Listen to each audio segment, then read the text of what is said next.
Училиштата во Велес ќе се прилагодуваат за потребите на лицата со попречености во развојот. Општината денеска потпиша договор за добивање на грант од страна на UNDP во висина од $25,000, кои ќе бидат искористени за реализирање активности за грижа на ранливи категории на граѓани.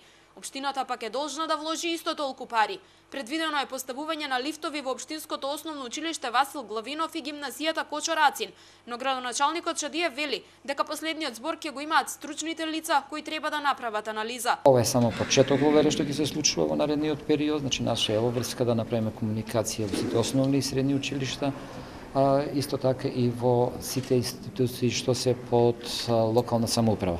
Значи, прво го најавуваме во едно средно и во едно основно училиште дека тоа ќе се одвива. Тоа ќе зависи од проектантите што ќе ги го дадат своето стручно мислење, меѓутоа секако во наредниот период ќе го сториме тоа и наменски ќе ги искористиме овие средства и заеднички ќе учествуваме, значи партнерски основа во општините и локалните самоуправи. Грант од $25,000 со обврска да вложи дополнителни $25,000 добие општина Кавадарци. И таму допрва ќе се утврдува во кои институции ќе се работи на рушење на бариерите за лицата со попречености. Покрај тоа што е наше зафаќање во оперативните буџети, бидејќи ова го имаме и како законска обврска, не толку како законска, туку повеќе како човечка обврска, да етапно во зависност од финансиите понудиме институции кои што се во надлежност на локалната самоуправа, кои што ќе бидат достапни до сите граѓани, вклучително и на лицата со посебни потреби, односно лица со попречености.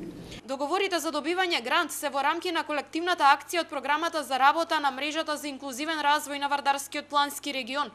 Председателката на Сдруженијето на лица со церебрална парализа истакна дека ова е доказ дека полека но сигурно се подигнува свеста за олеснување на животот на лицата со попречености во развојот. Денес, точно на 3 декември, светскиот ден на лицата со попречености, веќе имаме видливи резултати за она што се прави конкретно за оваа категорија на граѓани. Како што кажа и градоначалниците, се надевам дека во иднина понатаму се повеќе ќе се оспособуваат и ќе се рушат архитектонските бариери и сите јавни институции во градовите и во руралните места ќе бидат достапни подеднакво за сите луѓе. Во рамки на проектот предвидена е изградба на летниковци, поставување на реквизити за вежбање во училишните сали и низа други активности кои ќе значат подобрување на животните услови на лицата со инвалидност. Инаку Центарот за развој на Вардарскиот плански регион денеска го одржа вториот поред ден на партнерства, на кој меѓу другото беше представен и концептот на кампањата за вработување на најдобрите студенти од регионот во некои од компаниите.